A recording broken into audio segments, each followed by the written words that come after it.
The lifeless vacuum of space has suddenly got a lot more interesting in No Man's Sky, with the next update changing everything in the process. Aside from all the updates to base building, freighter management and more, the big addition that Next brings to No Man's Sky is full multiplayer, in which parties of up to 4 can team up and explore all 18 quintillion procedurally generated planets together. But No Man's Sky isn't brilliant at communicating all the nuances of this bold new feature, so whether you're totally new to No Man's Sky or booting it back up just to check out what's been changed, here are 10 No Man's Sky multiplayer tips you should know. Objectives are still locked to each player. Annoyingly, you aren't able to complete objectives together in No Man's Sky, even if you're in the same party. If every player is tasked with building a base as part of the main story campaign, for example, you'll all have to build your own separate base for the game to register it as fulfilled for each member. This slows down the progress of story missions, side quests and other activities, and might come as a surprise to those who were hoping to complete No Man's Sky campaign together. Tagging objects is the next best thing to a shared minimap. No Man's Sky's new solar system map is a bit rubbish for trying to navigate the infinite swathes of space, but there's a far more effective way to orient yourself in multiplayer mode.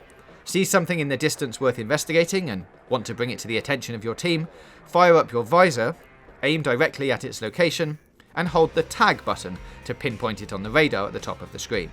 This will register across every player's radar, so you won't need to faff around trying to describe its exact position on the planet. This works, by the way, for objective markers, space stations, entire planets, and even other players too. Photo mode works in real time. In multiplayer, the photo mode feature takes on a whole new lease of life, as time doesn't come to a standstill whenever you whip out the camera. But instead, it essentially lets you play the part of an unofficial cameraman, while everything around you continues as normal. In essence, it's a great way to grab some neat action shots of your friends exploring the world, or just tail them without their knowledge.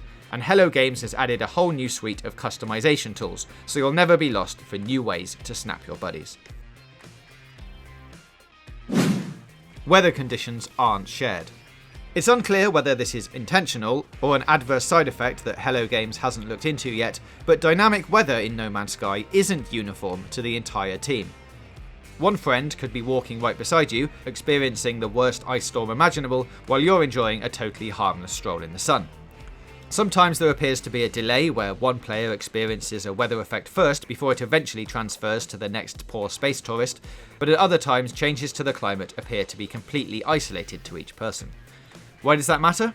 Because your ability to explore the world may be set back by everyone's differing weather conditions, so you'll have to adapt your strategy accordingly. Try not to die if you want to stick together. No Man's Sky is a big place, and there's currently no ability to teleport on command. What's more, when you die, there's a very strong likelihood that you're not going to spawn back next to your team, but literally on the other side of the world, depending on the mood of Hello Games' unpredictable formula. We learnt this the hard way, after one of us bit the dust before respawning thousands of miles away on the planet we'd been exploring. Learn from our failures. Try not to die. Trading with each other is possible, but there are limits. As a game all about having the right chemicals for the job, No Man's Sky's survival gameplay is made a lot easier now you can trade almost any of your inventory items with party members. No longer will you have to desperately scrounge the planet's surface for the right resources to keep your exosuit up and running, but simply ask a nearby buddy for the required mats, should they have any spare, and they can wire it over to your inventory in a matter of seconds. To give something to another player, all you need to do is enter your inventory and hit transfer. But make sure you separate out the exact number you're wishing to part with beforehand, otherwise you'll give them your entire stockpile and they might not be willing to ever give it back. One other thing to note, you have to be in close proximity, basically next to each other, in order to make a trade, so it's not going to work if the donor or recipient decides to run off mid-transaction. Friendly fire is on, so watch where you're waving that multi-tool. PvP, while generally discouraged in favour of more cooperative endeavours, is now an open possibility for any aggressively minded player, and the game doesn't discriminate between friend or foe either. By default, friendly fire is on within your party, so any accidental, or intentional, shots with your multi-tools laser against a teammate will do real, lasting damage. Equally, the mining tool, which eats up whatever terrain you point it at, could easily land your buddies in hot water should you, say, drill the floor beneath them to land in an inescapable pit of darkness and despair. The same goes for your ship gameplay too, but luckily if you die, others aren't able to claim your fallen inventory as their own, as the ability to recover lost loot remains locked to you and you alone. You can play together with any save file provided you're in the same mode. Multiplayer doesn't work in the traditional sense in No Man's Sky, as no one is ever really the host. Instead, think of it like Destiny, where explorers of the single shared universe are simply teaming up to play the same game together. That means that someone who's been playing for 100 hours can join a player who's only just begun their No Man's Sky journey, although there are a few strings attached. For example, to really appreciate the extent of the multiplayer, you'll all need to be playing in the same game mode of No Man's Sky, either normal, survival, permadeath, or creative mode. Any player who joins a crew but isn't playing in the same mode as the leader will be considered a guest and won't have access to all the features they might be familiar with.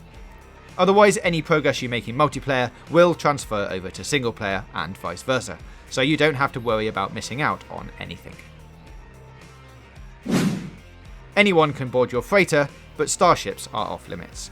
Once you've earned enough credits to purchase a freighter in No Man's Sky, any other player can join you on board to check out the feng shui, customize their character, and enlist on new multiplayer missions. Your starship, however, is still very much your own thing. Other team members are unable to pilot it, so you don't need to worry about any prank hijackings. And there's sadly no multi-manable starships for co-op dogfighting, as they're still only strictly one-seaters. Multiplayer missions don't necessarily require multiple players.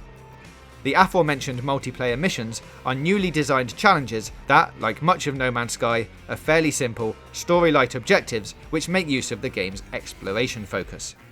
You might be asked to scan a certain number of creatures or take out a certain number of enemy starships, but don't expect MMO-style raids or epic story quests.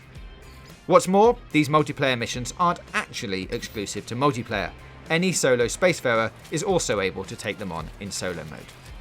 So those are 10 No Man's Sky multiplayer tips. Let us know if you've got any more in the comments below. Click the boxes on the left for more content from us, and don't forget to hit that big button in the middle to subscribe for more gaming news, reviews, previews and features right here on Games Radar Plus.